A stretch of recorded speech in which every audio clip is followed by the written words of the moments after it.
दोस्तों, क्या आपके साथ भी ऐसा होता है कि आप कई बार किराने की छोटी सी लिस्ट भी भूल जाते हैं, लेकिन वहीं कुछ स्टूडेंट्स ऐसे होते हैं जो पूरा का पूरा चैप्टर याद कर लेते हैं। कुछ लोगों को एक मैथ्स का सवाल घंटों में समझ आता है और कुछ लोग कुछ ही मिनटों में उसका जवाब निकाल लेते हैं। तो सवाल ये है, क्या उनका दिमाग सच में तेज होता है या फिर उनके पास कोई खास तरीका होता है? आज की इस वीडियो में मैं आपको बताने वाला हूं मेमोरी और फोकस बढ़ाने के ऐसे तरीके जो साइंस भी मानती है। पार्ट 1, हमारा दिमाग कितना ताकतवर है। सबसे पहले एक दिलचस्प बात जान लीजिए। वैज्ञानिकों के अनुसार इंसान के दिमाग में बेहद बड़ी जानकारी स्टोर करने की क्षमता होती है।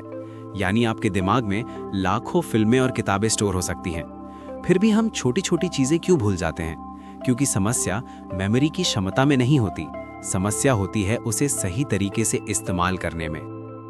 पार्ट 2, लोग ज्यादा क्यों भूलते हैं। आज की दुनिया में सबसे बड़ा दुश्मन है डिस्ट्रैक्शन। लगातार छोटे छोटे कंटेंट जैसे इंस्टाग्राम रील्स और यूट्यूब शॉर्ट्स देखने से हमारा अटेंशन स्पैन धीरे धीरे कम होता जा रहा है। 20 से 25 मिनट तक किसी चीज पर फोकस कर सकता था, लेकिन अब कई लोगों का ध्यान 10 से 15 सेकंड में ही भटक जाता है। जब ध्यान ही पूरा नहीं होगा तो दिमाग जानकारी को लॉन्ग टर्म मेमोरी में सेव ही नहीं करेगा। Part 3, short term versus long term memory. मान लीजिए आपके मोबाइल पर एक ओटीपी आता है, आप उसे पढ़ते हैं, 7-8 सेकंड तक याद रखते हैं और फिर टाइप कर देते हैं। उसके बाद वो नंबर आप तुरंत भूल जाते हैं। क्यों? क्योंकि दिमाग ने उसे शॉर्ट टर्म मेमोरी में रखा था। अगर हमें किसी चीज को लंबे समय तक याद रखना है तो उसे लॉन्ग टर्म मेमोरी में भेजना पड़ेगा, और इसके लिए सबसे जरूरी चीज है इंपॉर्टेंस। पार्ट 4, दिमाग जरूरी चीजें ही याद रखता है। दिमाग वही चीज याद रखता है जो उसे जरूरी लगती है। अगर कोई आपको बताए कि पैराशूट कैसे खुला जाता है तो शायद आप ध्यान से ना सुने, लेकिन अगर 1 घंटे बाद आपको स्काई डाइविंग करनी हो तो आप हर बात पूरी गंभीरता से सुनेंगे, क्योंकि अब वो जानकारी आपकी जिंदगी से जुड़ गई है। इसलिए जब भी कुछ पढ़ो, सबसे पहले खुद से पूछो, ये क्यों जरूरी है, इसका असली मतलब क्या है। जब चीज का मीनिंग समझ आता है तो याद करना आसान हो जाता है।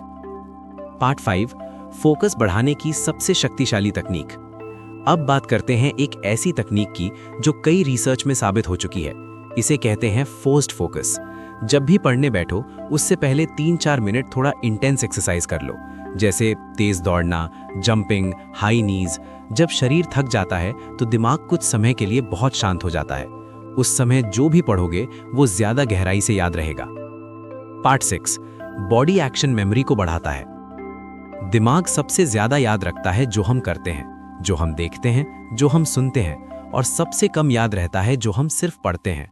इसलिए पढ़ते समय अपने शरीर को भी शामिल करो। खड़े होकर पढ़ो, चलते हुए पढ़ो, हाथों से जेस्चर्स बनाओ। जब बॉडी एक्टिव होती है तो दिमाग भी एक्टिव हो जाता है। Part 7, visual memory technique. दिमाग को विजुअल चीजें 60,000 गुना ज्यादा याद रहती हैं। इसलिए पढ़ते समय सिर्फ शब्द मत पढ़ो, उसे पिक्चर में बदलो। अगर आप हिस्ट्री पढ़ रहे हो तो अपने दिमाग में एक मूवी की तरह सीन इमेजिन करो। अगर साइंस पढ़ रहे हो तो उसे डायग्राम की तरह विजुअलाइज करो। जितनी ज्यादा तस्वीरें आप दिमाग में बनाओगे उतनी मजबूत आपकी मेमोरी होगी। Part 8, brain exercises. अब कुछ छोटी छोटी एक्सरसाइजेस जो रोज करने से दिमाग तेज होता है। Exercise 1, colour words game. अगर लिखा हो ब्लू लेकिन उसका रंग रेड हो तो आपको बोलना है रेड। इससे फोकस और कंसंट्रेशन बढ़ता है। एक्सरसाइज 2, दोनों हाथों से अलग अलग शेप बनाओ। एक हाथ से सर्कल, दूसरे हाथ से ट्रायंगल। ये एक्सरसाइज ब्रेन कोऑर्डिनेशन बढ़ाती है। एक्सरसाइज 3, अपना रोज का काम दूसरे हाथ से करना शुरू करो, जैसे ब्रश करना, चाय पीना, मोबाइल चलाना। इससे दिमाग में नए न्यूरल कनेक्शंस बनते हैं। फाइनल मैसेज, सबसे जरूरी बात, अगर आप रोज अपने आप से कहते रहोगे मेरा दिमाग कमजोर है, मैं सब भूल जाता हूं, तो आपका दिमाग उसी तरह काम करेगा। लेकिन अगर आप अपने आप से कहो मैं हर दिन बेहतर हो रहा हूं, मेरी मेमोरी मजबूत हो रही है, तो आपका दिमाग वैसे ही बदलने लगेगा। याद रखिए, दिमाग की असली ताकत उसकी क्षमता में नहीं बल्कि उसकी ट्रेनिंग में होती है। आउटरो, अगर आप चाहते हैं कि मैं memory techniques, focus meditation, study hacks पर और वीडियो बनाऊं तो नीचे कमेंट जरूर करें। वीडियो पसंद आया हो तो लाइक करें और चैनल को सब्सक्राइब जरूर करें। मैं मिलूंगा आपसे अगली वीडियो में। जय हिंद, जय भारत।